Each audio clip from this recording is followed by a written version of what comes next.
¿Todavía tienes problemas con el bucle for?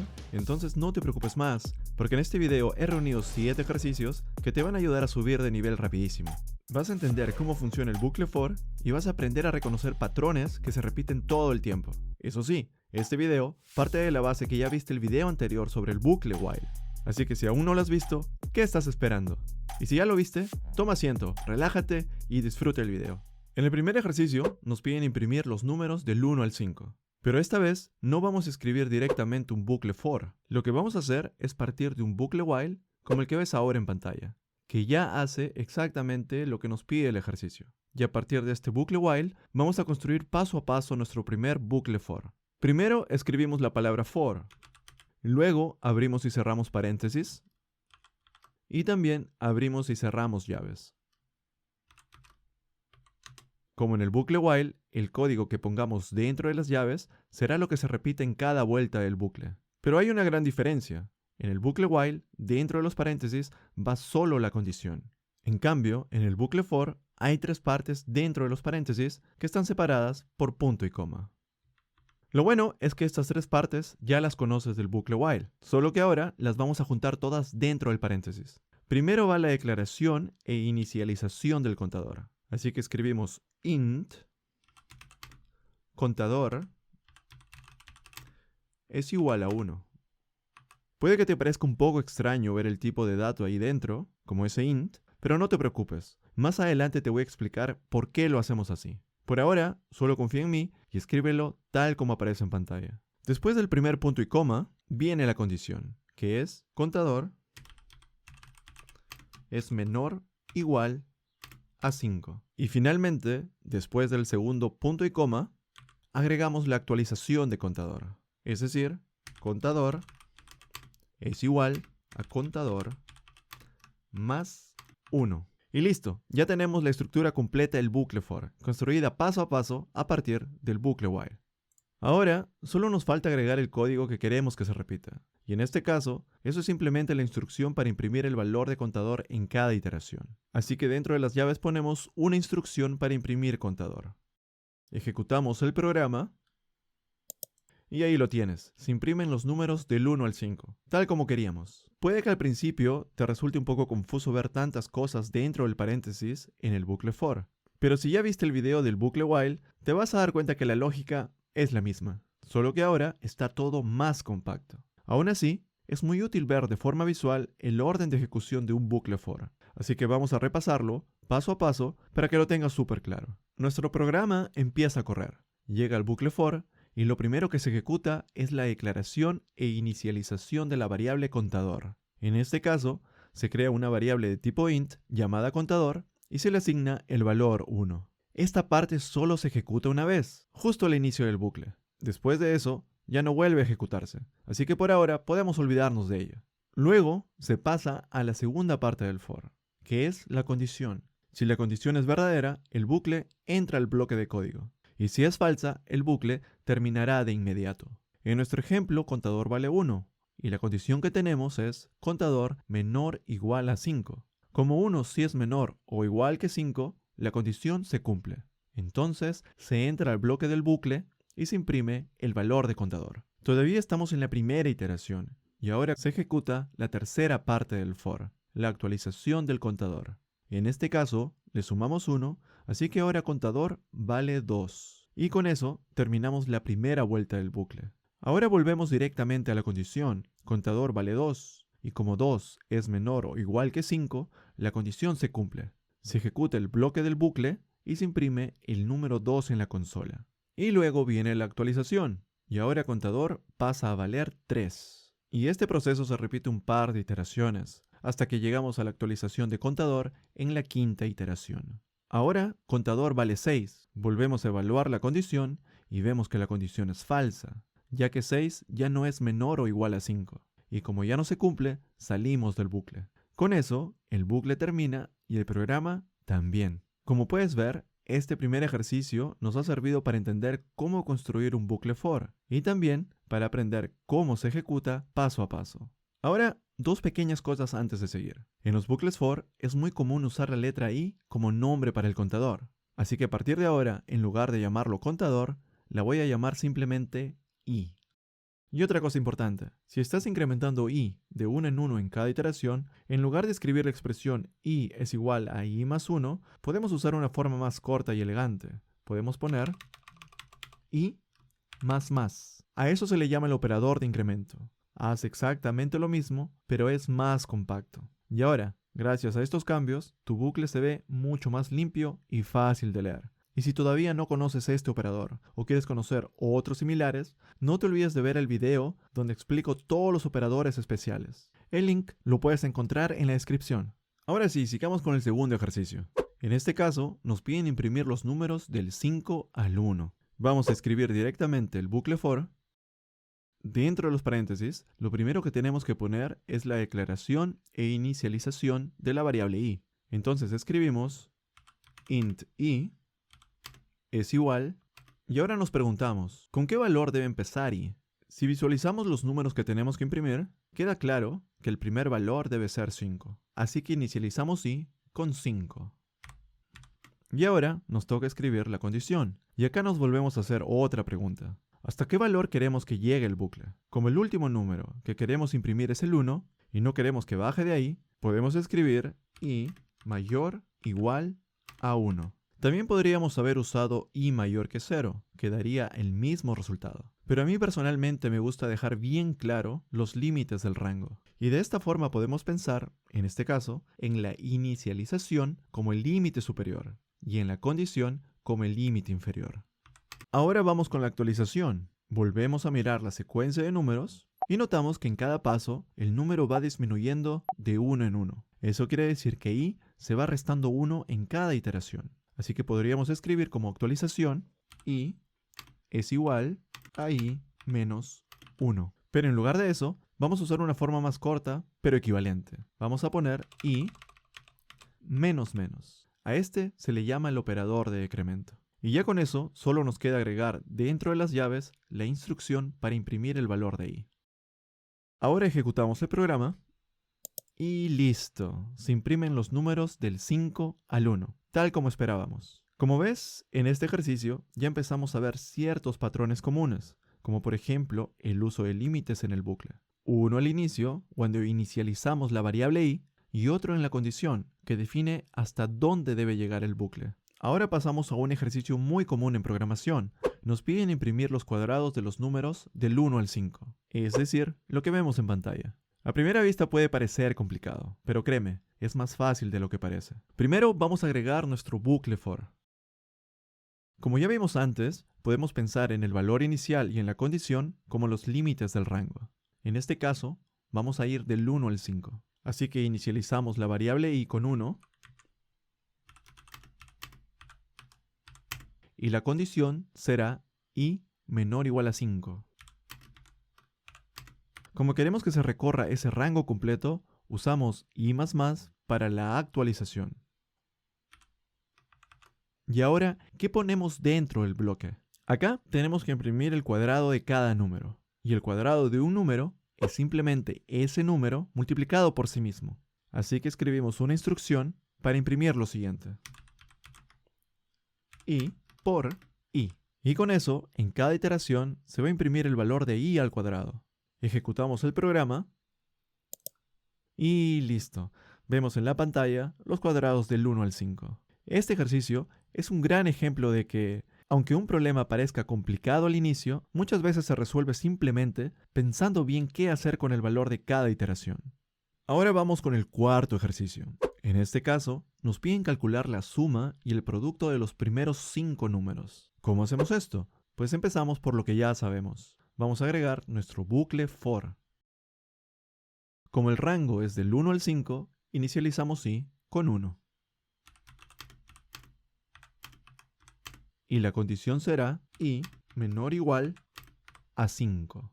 Y la actualización simplemente será i++, para así poder recorrer todos los valores del 1 al 5. Ahora viene lo interesante. ¿Cómo conseguimos la suma y el producto de esos valores? Si ya viste el video del bucle while, seguramente recuerdas el concepto de acumulador. Para la suma, vamos a crear un acumulador aditivo, es decir, una variable que acumula sumas. La vamos a llamar suma y es de tipo int, y la vamos a inicializar con 0. Para el producto vamos a hacer algo muy parecido, pero usando un acumulador multiplicativo. Creamos una variable llamada producto, también de tipo int, y le inicializamos con 1. ¿Y por qué 0 para la suma y 1 para el producto? Muy simple. Si sumamos números, partir desde 0 no cambia el resultado. Pero si multiplicamos y partimos desde 0, todo el producto va a quedar en 0. Por eso, para multiplicar correctamente, empezamos con 1.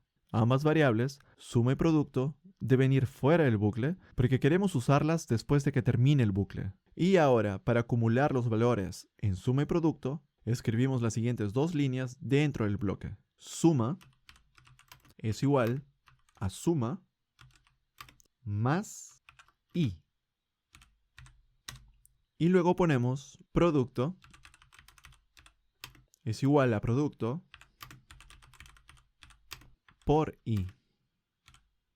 Y si queremos, podemos hacer estas instrucciones más cortas y escribir sus equivalentes con operadores especiales.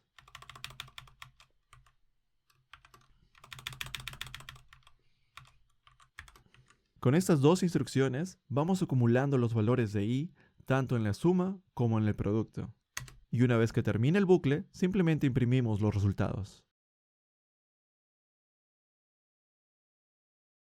Ejecutamos el programa y listo. Vemos en pantalla la suma y el producto de los números del 1 al 5. Y con este ejercicio aprendiste algo muy importante, como por ejemplo, cómo usar más de un acumulador dentro del mismo bucle. También vimos la diferencia entre un acumulador aditivo y uno multiplicativo.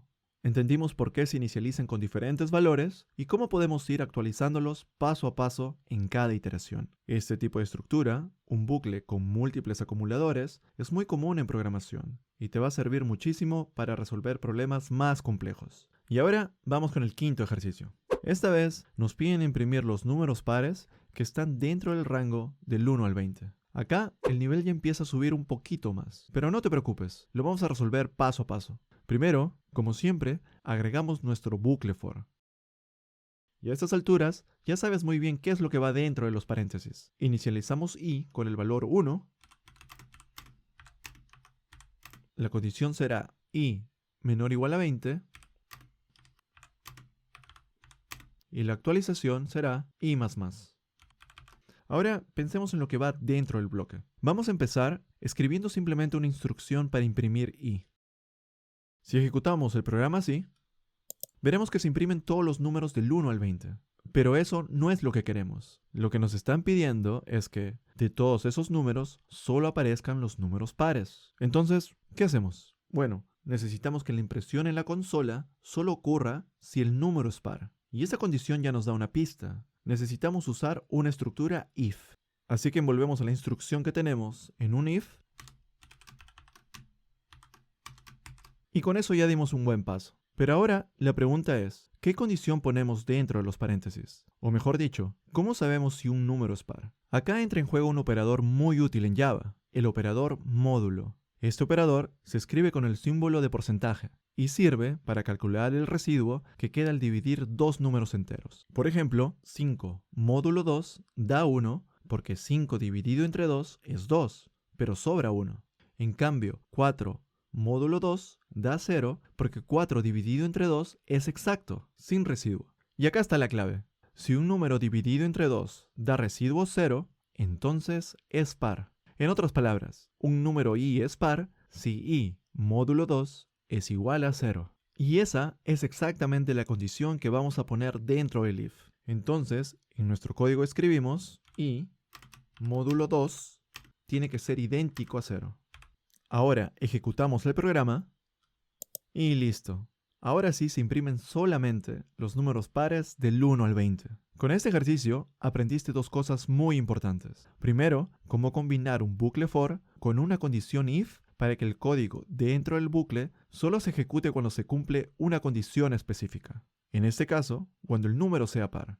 Y segundo, conociste un nuevo operador muy útil, el operador módulo. Con él pudimos detectar si un número es divisible entre otro y lo usamos para identificar los números pares. Este patrón de usar for más if más módulo es muy común en programación y te va a ayudar muchísimo. Ahora viene un ejercicio muy interesante. Nos piden encontrar el primer múltiplo de 7 entre los números 10 y 100. Así que empezamos como siempre. Agregamos nuestro bucle for. En este caso, el rango de búsqueda está entre el 10 y el 100. Eso quiere decir que vamos a inicializar i con 10. La condición será i menor o igual a 100. Y la actualización será i más más. Ahora vayamos dentro del bucle. Lo que queremos hacer es imprimir solamente el primer múltiplo de 7 dentro de ese rango. Primero pensemos en cómo saber si un número es múltiplo de 7. Pues un número i es múltiplo de 7 si al dividirlo entre 7 no sobra nada. Es decir, el residuo es 0. Y eso lo podemos expresar con el operador módulo. I módulo 7 es igual a 0. Por ejemplo, 21 módulo 7 es 0 porque 21 dividido entre 7 da una división exacta. En cambio, 30 módulo 7 da 2 porque 30 entre 7 no da una división exacta y sobra 2. Así que esa será nuestra condición dentro del if. Escribimos if y como condición ponemos i módulo 7 es igual a 0. Y dentro del bloque if agregamos la instrucción para imprimir i. Hasta acá todo bien, pero si ejecutamos el programa así como está, veremos que se imprimen todos los múltiplos de 7 entre 10 y 100. Y eso no era lo que nos pedían. Nos están pidiendo solamente el primer múltiplo de 7. Nada más. Entonces, ¿qué hacemos para que el bucle se detenga justo después de encontrar el primer múltiplo? Para eso, vamos a usar una palabra clave que ya vimos cuando hablamos de la estructura switch.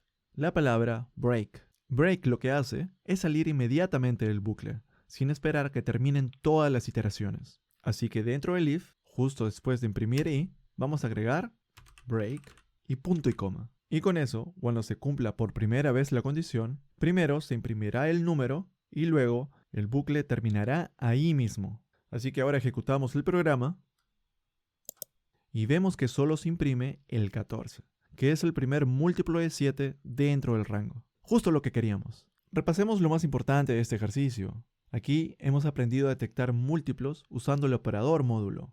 Con esta expresión podemos saber si un número es divisible por 7. Y segundo, hemos aprendido a usar break para detener el bucle justo en el momento en que encontramos lo que buscábamos. La combinación for más if más break es perfecta cuando queremos recorrer un rango, pero salir en cuanto se cumpla una condición. Así ahorramos tiempo y el código es más eficiente. Y ahora sí, vayamos con el último ejercicio. En este caso, vamos a combinar algunas cosas que ya hemos aprendido. Nos piden contar ahora cuántos múltiplos de 3 hay entre 1 y 100. Como ya estamos acostumbrados, empezamos con nuestro bucle for. Inicializamos i con 1. La condición será i menor o igual a 100. Y la actualización será i más más, para así recorrer todo el rango. Como nos están pidiendo contar, vamos a necesitar un contador.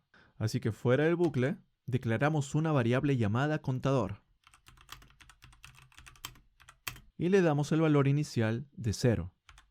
Este contador va a ir sumando 1 cada vez que encontremos un múltiplo de 3 dentro del bucle. Ahora, ¿cómo detectamos si un número es múltiplo de 3? Ya lo sabes, usamos el operador módulo. Así que agregamos la siguiente condición. Ponemos if, abrimos y cerramos paréntesis, y dentro ponemos la condición i módulo 3 es igual a 0. Y dentro del if no vamos a imprimir nada, solo vamos a sumar 1 al contador. Así que ponemos contador más más, punto y coma. Con eso, cada vez que i sea múltiplo de 3, el contador irá aumentando. Y una vez que el bucle termine, escribimos una instrucción para imprimir el resultado. Ejecutamos el programa y listo. Ahí tenemos el número exacto de múltiplos de 3 entre 1 y 100. En este caso lo que hicimos fue agregar un contador externo.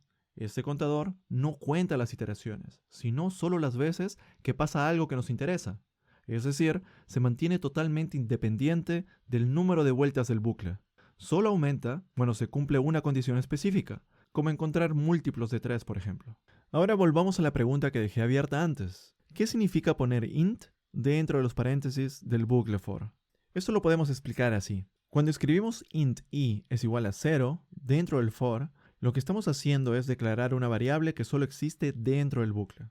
Es decir, esa variable i solo es visible dentro del bloque for. Si intentas usarla fuera del bucle, el programa te dará error, porque fuera del bucle esa variable ya no existe. Una forma de evitar ese error sería declarar i fuera del for. Y con eso, sí podrías usarla también después del bucle, pero eso no se recomienda. En programación es buena práctica encapsular las variables, es decir, que vivan y sean visibles solo ahí donde se necesitan. Nada más. Por eso lo ideal es dejar el código como lo teníamos. ¿Y el beneficio? Un código más limpio, más ordenado y sobre todo, más seguro. Y eso fue todo por hoy. Si te gustó este video,